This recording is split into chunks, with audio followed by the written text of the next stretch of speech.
Hello friends, అందరికీ నమస్కారం అండి. Welcome to my channel psycho ప్రేమికుడు. ఈ పార్ట్ చూసే ముందుగా ప్రీవియస్ పార్ట్స్ ఎవరైనా మిస్ చేస్తుంటే ముందు అవి చూడండి ఫ్రెండ్స్. అలాగే ఫస్ట్ టైం నా ఛానల్ చూస్తున్న వాళ్ళు ప్లీజ్ లైక్ చేసి, షేర్ చేసి, సబ్స్క్రైబ్ చేసుకుని మీ సపోర్ట్ నాకు అందించండి. ఇంకా స్టోరీలోకి వెళ్ళిపోదాం. సైకో ప్రేమికుడు వర్మ ప్యాలెస్కి వెళ్ళి అక్కడ వాళ్ళకి కోచింగ్ ఇవ్వడం తన అదృష్టంగా భావిస్తూ, ఈ కోచింగ్ ఇచ్చే సమయంలోనే అర్జున్ని ఎలాగైనా లైన్లో పెట్టి ఆ ఇంటి కోడలుగా అయిపోవాలని కలలు కంటూ ఆ ప్యాలెస్లో అడుగుపెట్టింది శ్రీముఖి. హలో మిస్టర్ అర్జున్ వర్మ గారు, నా పేరు శ్రీముఖి. నేను మీ కొత్త కోచ్ని. ఈ రోజు నుండి మీకు కోచింగ్ ఇచ్చేది నేనే అంటూ ఉత్సాహంగా తన చేతిని ముందుకు చాపింది ఆమె వైపు ఒక్కసారి నిర్లక్ష్యంగా చూసి అక్కడి నుంచి పైకి లేచి ఏమీ మాట్లాడకుండా ముందుకు వెళ్ళిపోతూ ఉన్నాడు అర్జున్. అది చూసి షాక్ అయింది శ్రీముఖి. ఏంటి తను, నేను ఎంత మాట్లాడుతున్నా సమాధానం చెప్పకుండా అలా వెళ్ళిపోతున్నాడు అని అనుకుంటూ, అర్జున్ సార్ అంటూ అతని వెనక్కే పడింది ఆమె. ఆ అరుపులని ఏమాత్రం పట్టించుకోకుండా ముందుకు నడుస్తూ వెళుతున్నాడు అర్జున్. తను అనుకున్న దానికన్నా అందంగా ఉన్న అర్జున్ని ఏమాత్రం విడిచిపెట్టాలని అనిపించకపోవడంతో అతని వెనకే వెళుతూ ఉంది శ్రీముఖి. వేగంగా కొట్టుకుంటున్న తన గుండెని అదుపు చేసుకుంటూ, అర్జున్ గారు, మీరు నన్ను చూసి ఎవరా అనుకుంటున్నారేమో. నేను మొన్న జరిగిన కాంపిటీషన్లో రన్నర్ అప్ అని. నేను అక్కడ మిమ్మల్ని ప్రైజ్ ఇచ్చేటప్పుడే చూశాను. నాకు నేర్పించడంలో ప్రొఫెషనల్ టెక్నిక్స్ బాగా తెలుసు. నేను ఖచ్చితంగా మీకు బాగా నేర్పిస్తాను అని చెప్తూనే ఉంది ఆమె. కానీ అర్జున్ ఆ మాటలేమీ పట్టించుకోకుండా ముందుకు వెళ్తూ ఉన్నాడు.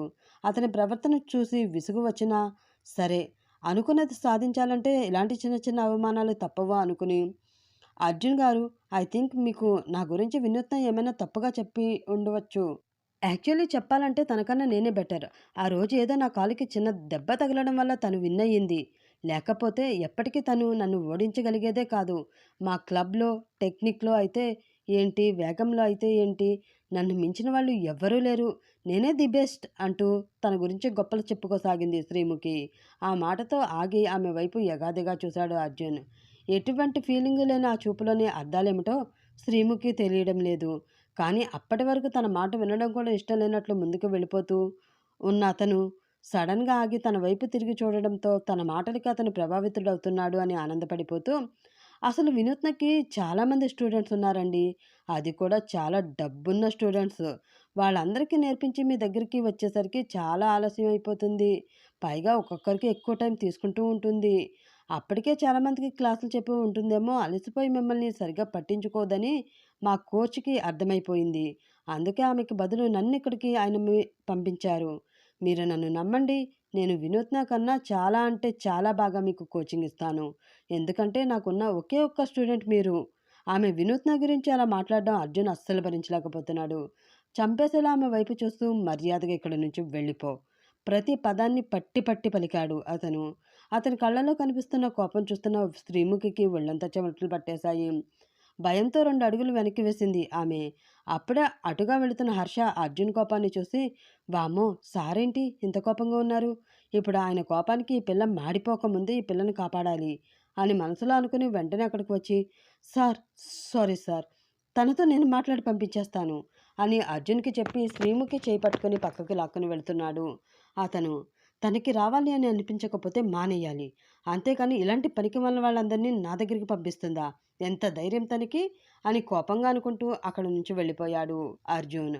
శ్రీముఖిని బరబరా పక్కకి లాక్కుని వచ్చి ఆమెను సీరియస్గా చూస్తూ, నీకు బ్రతకాలనే లేదా, పోయి ఎవరితో పెట్టుకుంటున్నావో అర్థమవుతుందా నీకు, జీవితం మీద నీకు ఏ మాత్రం ఆశ ఉన్న అర్జెంట్కి ఇక్కడి నుంచి వెళ్ళిపో, మళ్ళీ తిరిగి కూడా చూడకు అని వార్నింగ్ ఇచ్చాడు హర్ష. అతని చూపుకి, అతని వార్నింగ్కి భయపడిన శ్రీముఖి గుటకలు మింగుతూ అక్కడి నుంచి పరుగులాంటి నడకతో వెళ్ళిపోయింది. క్లబ్ హౌస్ నుంచి బయటకు వచ్చిన అర్జున్ వేగంగా తన కార్ దగ్గరికి నడుచుకుంటూ వెళ్ళి కార్ డోర్ గట్టిగా కోపంగా తీసి ఫాస్ట్గా డ్రైవ్ చేసుకుంటూ అక్కడి నుంచి స్టార్ట్ అయ్యాడు. ఎక్కువసేపు ప్రాక్టీస్ చేయడం వల్ల ఒళ్ళంతా పట్టేసి నొప్పులు వచ్చేస్తూ ఉంటే ఈ గోపాల్ నా మీద కోపంతోటే కక్ష కట్టి మరీ ఈరోజు నా చేత ఎంతసేపు ప్రాక్టీస్ చేయించాడు. అసలు బాడీలో ఒక్క పాటు కూడా పనిచేసేలా లేదు. దేవుడా, ఏదోలాగా ఫ్లాట్కి వెళ్ళే వరకు నా శరీరం ఆగేటట్లు చూడవయ్యా అని అనుకుంటూ తన ఇంటికి వచ్చిన వినూత్న తన స్కూటీ అక్కడ పార్క్ చేసి లిఫ్ట్ వైపు కదులుతూ ఉంది. అప్పుడే వేగంగా దూసుకువచ్చిన ఒక కార్ ఆమె ముందుకు వచ్చి ఆగింది. ఆ కార్ నుండి కిందకి దిగిన అర్జున్ సీరియస్గా ఆమె ముందు నిలబడి ఆమెనే చూస్తూ ఉన్నాడు. అర్జున్, వీడేంటి ఈ టైంలో ఇక్కడికి వచ్చాడు? ఓ, ఈరోజు సార్ గారి కోచ్ మారింది కదా, బహుశా ఆవిడ గారు ఈయన గారికి బాగా నచ్చేసి ఉంటుంది. కోచ్‌ని మారుస్తానని చెప్పడానికి వచ్చాడేమో అని మనసులో అనుకుని, ఒళ్ళు నొప్పులుగా ఉండడంతో కొంచెం ఇబ్బందిగానే ముందుకు కదులుతూ ఉంది ఆమె. ఆమె వైపు అలానే చూస్తూ ఆమె వెనకే నడిచాడు అర్జున్. ఈసారి లిఫ్ట్లోకి వెళ్ళాక గతంసారి జరిగిన పొరపాటుని మైండ్లో ఉంచుకుని, ఒకటికి రెండు సార్లు చూసుకుని మరీ 11th ఫ్లోర్ నెంబర్ నొక్కుంటుంది వినూత్న. అర్జున్ ఎటువంటి చలనం లేనివాడిలా ఆమె వైపే అలా చూస్తూ ఉన్నాడు. ఆ చూపులోని అర్థాలను భావాలను అర్థం చేసుకునే పరిస్థితిలో ఇప్పుడు వినూత్న లేకపోవడంతో ఎప్పుడు తన ఇల్లు వస్తుందా అని ఎదురు చూస్తూ అలానే మెల్లిగా కళ్ళు మూస్తూ ఉంటుంది. అది గమనించిన అర్జున్ ఆమె ఎక్కడ పడిపోతుందా అని ముందుగానే ఊహించి ఆమె పడకుండా గట్టిగా పట్టుకున్నాడు. అతని చేతుల్లో గువ్వపిల్లలా ఒదిగిపోయిన వినూత్న గట్టిగా శ్వాస తీసుకుంటూ ఉంటుంది. అప్పుడు అర్జున్‌కి అర్థమవుతుంది ఆమె పడిపోలేదు, నిద్రపోతుంది అని. చల్లగా ఉన్న ఆమె శరీరం అతన్ని తాకగానే ఆమె ఎంత అలసిపోయిందో, ఎంతగా ప్రాక్టీస్ చేసి ఉంటుందో అర్థం చేసుకున్న అర్జున్ 11th ఫ్లోర్ రాగానే ఆమెని చేతిలోకి ఎత్తుకుని తీసుకుని వెళుతూ ఉన్నాడు. ఆమె చాలా బరువు తక్కువగా ఏదో చిన్న పిల్లల్ని ఎత్తుకున్న ఫీలింగ్ కలుగుతుంది అతనికి. నిజంగా ఈ 2 సంవత్సరాలు నువ్వు తిన్న తిండి అంతా వేస్ట్. అసలు ఏమైనా తిన్నావా? లేక గాలి తినే బ్రతికేస్తున్నావో నాకు కొంచెం కూడా అర్థం కావడం లేదు అని చిన్నగా అంటాడు అతను. అతని మాటలు లీలగా వినిపిస్తున్నా కూడా వినూత్నలో చలనం రాదు. ఒక్కసారిగా గతం అతని కళ్ళ ముందు కదిలింది. వాళ్ళిద్దరూ కలిసి సంతోషంగా గడిపిన జ్ఞాపకాలన్నీ ఒక్కొక్కటిగా గుర్తు వస్తూ ఉంటే ఏదో తెలియని ఫీలింగ్ అతని మనసులో కలుగుతూ ఉంది. ఆమె ఎప్పుడూ చెప్తూ ఉండేది, నిన్ను వెనక నుంచి ఇలా హత్తుకోవడం అంటే నాకు చాలా ఇష్టం అర్జున్. ఇలా హత్తుకున్నప్పుడు నాకు కష్టాలు, బాధలు, కన్నీళ్ళు ఏవి గుర్తురావు. అన్నీ మర్చిపోయి మనసు చాలా ప్రశాంతంగా ఉంటుంది తెలుసా అని ఆమె అంటున్న మాట గుర్తు వచ్చిన అర్జున్ మనసు బాధగా మెలిపడింది. ఒక్కసారి ఆమె వైపు చూశాడు. ఎలాంటి ఫీలింగ్ లేకుండా చిన్నపిల్లలా నిద్రపోతూ ఉంది ఆమె. అలా ఆమెను చూడగానే బాత్ ప్లేస్లో కోపం వచ్చి చేరింది. వెంటనే బ్యాగ్లో ఉన్న కీ తీసి ఆమె రూమ్ డోర్ ఓపెన్ చేసి లోపలికి తీసుకువెళ్ళి అక్కడ ఉన్న బెడ్పై ఆమెని విసిరేశాడు అతను. అతని విసిరే విధానం ఎలా ఉందంటే, అలా విసిరినప్పుడు తనకి ఏం జరిగినా నాకు అనవసరం అన్న విధంగా ఉంది. అలా విసిరేసినా కూడా వినూత్నలో ఎలాంటి చలనం ఉండదు. కాకపోతే కొంచెం కదిలి ఒక పక్కకు తిరిగి ముడుచుకుని పడుకుంటుంది ఆమె. అలా పడుకున్నప్పుడు ఆమె వేసుకున్న టీ షర్ట్ కొద్దిగా పైకి జరిగి ఆమె సన్నని నడుముని బయటపడేలా చేస్తుంది. ఇంకా అక్కడ నుండి వెళ్ళిపోదాం అనుకుని వెనక్కి తిరగబోతున్న సమయంలో అర్జున్ చూపు ఆమె నడుంపై పడింది. అతని రెప్ప కూడా వేయకుండా ఆ నడుం వైపు అలానే చూస్తూ ఉన్నాడు. ఏదో అనుమానం రావడంతో ఆమె టీషర్ట్ని మరి కొంచెం పైకి జరిపి ఆ నడుంపై ఉన్న దెబ్బల తాలూకు మచ్చలను పరీక్షగా చూస్తూ ఉన్నాడు అతను. ఏంటి తన శరీరం అంతా ఇలా ఉంది అని అనుకుంటూ ఆమె మెడ వైపు, కాళ్ళ వైపు, చేతుల వైపు పరీక్షగా చూస్తున్న అతనికి చిన్న చిన్న దెబ్బలతో ఎక్కువగా నీటిలో ఉండడంతో తెల్లగా పాలిపోయిన శరీరం కనిపిస్తూ ఉంటుంది. దానితో అతనికి అర్థమవుతుంది ఆమె ఎక్కువసేపు నీటిలో గడిపి ఉంటుంది. అందుకే ఆమె శరీరం ఇలా తయారైందని. ఆమె అలా అలా ఆమెను చూడగానే విపరీతమైన కోపం వచ్చేస్తుంది అతనికి.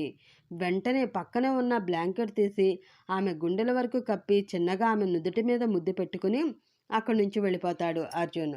అలా నిద్రపోయిన వినూత్న నిద్రమత్తును వదిలించుకుని లెగిసేసరికి నెక్స్ట్ డే మధ్యాహ్నం అయిపోతుంది. ఎప్పుడు అలారం పెట్టుకుని పడుకునే వినూత్న ఆ రోజు అలారం పెట్టుకోలేదు. అయినా ఎప్పుడూ లెగిసే సమయానికి ఎవరికైనా మెలకువ వచ్చేస్తుంది. కానీ ఆ ముందు రోజు బాగా అలసిపోయి ఉండడం వల్ల ఆమెకి కొంచెం కూడా మెలకువ రాలేదు. ఎవరో ఆగకుండా కాల్స్ చేస్తూ ఉండడంతో ఆ ఫోన్ రింగ్ అయిన సౌండ్కి నిద్రమత్తు వదిలి లేచి బెడ్పై కూర్చుంది ఆమె. అప్పటికి కూడా ఆమె ఒళ్ళు నొప్పులు తగ్గకపోగా మరింత ఎక్కువగా అనిపిస్తూ ఉంటాయి. ఆమె నడుమైతే అసలు ఎటూ కదపలేని పరిస్థితిలో ఉంటుంది. ఆవలిస్తూ టైం వైపు చూసి, అబ్బా, ఇంతసేపు పడుకున్నానా అనుకుంటూ బ్యాగ్లో ఉన్న తన ఫోన్ తీసి చూస్తుంది ఆమె. ఫోన్ వస్తుంది తన బాస్ సునీల్ దగ్గర నుండి. ఈ సమయంలో ఈయనెందుకు కాల్ చేస్తున్నారు అని అనుకుంటూ ఆమె కాల్ లిఫ్ట్ చేయగానే, వినూత్న, నువ్వెక్కడున్నావో నాకు తెలియదు, కానీ నువ్వు 10 నిమిషాల్లో క్లబ్ హౌస్కి వచ్చేయాలి. ఇక్కడ నీకోసం నీ కొత్త కోచ్ ఎదురు చూస్తూ ఉన్నారు అంటాడు సునీల్. ఏంటి ఏంటి సార్ మీరు మాట్లాడేది? నాకు కొత్త కోచా? మీరేం చెప్తున్నారో నాకేమీ అర్థం కావట్లేదు సార్ అయోమయంగా అడిగింది వినూత్న. అన్నీ ఇక్కడికి వస్తే అవే అర్థమవుతాయి. నువ్వు లేట్ చేయకుండా వెంటనే వచ్చేసాయి ఆర్డర్ వేశాడు సునీల్. ఓకే ఓకే సార్, ఇప్పుడే బయలుదేరుతున్నా అంటూ బెడ్ పై నుంచి లేచి ఫోన్ కట్ చేసి పక్కన పడేసి టవల్ తీసుకుని వాష్రూమ్లోకి పరుగు తీసి 2 నిమిషాల్లో ఫ్రెష్ అయ్యి బయటికి వచ్చి క్లబ్ హౌస్కి స్టార్ట్ అయింది వినూత్న. బాడీ నొప్పులతో పని చేయలేకపోయినా, బ్రెయిన్ దానికి సహకరించకపోయినా ముందు అక్కడికి వెళ్ళడం అవసరం అవడంతో తన స్కూటీ స్టార్ట్ చేసుకుని ఫాస్ట్గా బయలుదేరుతుంది ఆమె. ఆమె మధ్యలో వేల ప్రశ్నలు. సడన్గా కోచ్ని మార్చడం ఏమిటి? అసలే ఈ విషయం ఎవరికీ తెలియని కూడా తెలియదు. ఇప్పటికిప్పుడు ఈ నిర్ణయం ఎందుకు ఎవరు తీసుకున్నారు? వచ్చే కోచ్ ఎలాంటివాడు? అతను కూడా గోపాల్‌లాగానే తనని సతాయిస్తాడా? లేక మంచివాడా? తనకి బాగా నేర్పుతాడా? ఇలాంటి ఎన్నో ప్రశ్నలు ఆమె మదిలో తిరుగుతూ ఉంటే, తన స్కూటీ వేగాన్ని మరింత పెంచి క్లబ్ హౌస్‌ని చేరుకుని ఉత్సాహంగా డోర్ తీసుకుని చూసిన ఆమెకి సునీల్‌తో మాట్లాడుతూ కనిపించాడు ఒక అతను. అతన్ని చూడగానే ఆమె నోట మాట రాలేదు. అతి కష్టం మీద నోరు పెగిల్చుకుని రా రా రాజేష్ గారు అంటూ గట్టిగా అరిచింది ఆమె. ఆ అరుపుతో ఒక్కసారిగా ఆమె వైపు తిరిగి చూశారు ఆ ఇద్దరు. వినూత్న అక్కడ ఉండడంతో అదిగో వినూత్న వచ్చేసింది అంటూ రాజేష్ ఆమెని చూపించాడు సునీల్. రాజేష్ కూడా ఆమె వైపు అలానే చూస్తూ ఉండిపోయాడు. వినూత్న ఆనందానికి అవధులు లేకుండా పోతుంది. ఎందుకంటే వచ్చింది ఒకప్పటి నేషనల్ టీం కోచ్ రాజేష్ కాబట్టి. అంత పెద్ద వ్యక్తి తనకి కోచ్‌గా రావడం తన అదృష్టమైనప్పటికీ, అది ఎలా సాధ్యమో ఆమెకే అంతుచిక్కని ప్రశ్నలా మారుతుంది. హలో మిస్ వినూత్న అంటూ తన చేతిని ముందుకు చాపాడు రాజేష్. హలో కోచ్ అంటూ ఉత్సాహంగా అతని చేతితో తన చేతిని కలిపింది వినూత్న. ఈ రోజు నుంచి నేను మీ కొత్త కోచ్. సో ఒకసారి టెస్టింగ్‌కి వెళదామా? అడిగాడు రాజేష్. ష్యూర్ సార్ తప్పకుండా అంటూ అతని పూల్ దగ్గరికి తీసుకువెళ్ళి అందులో దూకి ఈదుతూ ఉంది వినూత్న. జాగ్రత్తగా ఆమె ఈదే విధానాన్ని, అందులో ఆమె చేస్తున్న చిన్న చిన్న తప్పులను, పొరపాటులను గమనిస్తూ ఉన్నాడు రాజేష్. అలా ఒక్కసారి ఈదడం పూర్తయ్యాక పైకి వచ్చి ఎలా ఉంది కోచ్? నేను బానే చేస్తున్నానా? అని అడిగింది వినూత్న. చాలా బాగా చేస్తున్నావు. కానీ చిన్న చిన్న లోపాలున్నాయి. వాటిని కూడా నువ్వు సరిచేసుకుంటే యు ఆర్ ద బెస్ట్ అంటూ భుజం తట్టాడు రాజేష్. అప్పుడే అక్కడికి వచ్చిన సునీల్ మీ టెస్టింగ్ పూర్తయితే వినూత్న నువ్వు వర్మ ప్యాలెస్కి వెళ్ళాలి కదా అంటూ గుర్తు చేశాడు. దేవుడా! ఏది తప్పని ఇది తప్పట్లేదు కదా అని మనసులో అనుకుని కోచ్ వైపు భయంగా చూసింది ఆమె. అతను తనని ఏమన్నా అంటాడేమో అని. కానీ అతను ఆమె ఆలోచనలకు విరుద్ధంగా విన్ అవ్వాలంటే ప్రాక్టీస్ తప్పకుండా ఉండాలి వినూత్న. కానీ మరీ శరీరంలో ఏ పార్టు కూడా ఏమాత్రం పనిచేయనంత ప్రాక్టీస్ అయితే అవసరం లేదు. నువ్వు హెల్తీగా ఉంటేనే కదా ప్రాక్టీస్ అయినా కాంపిటీషన్ అయినా ఉండేది. అలాగే మనకి వచ్చిన విద్యని మరొకరికి నేర్పించడం అన్నది చాలా అదృష్టం. వెళ్ళి అతనికి బాగా నేర్పించు అంటూ ప్రోత్సహించాడు రాజేష్. ఆ మాట విన్న వినూత్న మొహం ఒక్కసారిగా వెలిగిపోయింది. అతను కూడా గోపాల్‌లా తనని తిడతాడేమో, ప్రాక్టీసే ముఖ్యమని చెప్తాడేమో అనుకుంది. కానీ అందుకు విరుద్ధంగా అతనే వెళ్ళమని ప్రోత్సహించడం చాలా బాగా నచ్చింది ఆమెకి.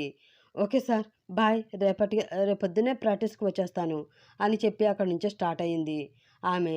సడన్‌గా ఈ కోచ్ మారడం వెనుక ఉన్న అసలైన వ్యక్తి ఎవరు? వినూత్న శరీరంపై దెబ్బలు చూసిన అర్జున్ ఏం చేయబోతున్నాడు? శ్రీముఖిని, గోపాల్‌ని ఎలా పనిష్ చేయబోతున్నాడు? తెలుసుకోవాలంటే ముందు ముందు ఎపిసోడ్స్ అస్సలు మిస్ అవ్వద్దు ఫ్రెండ్స్. అలాగే ఈ పాట నచ్చినట్టయితే ప్లీజ్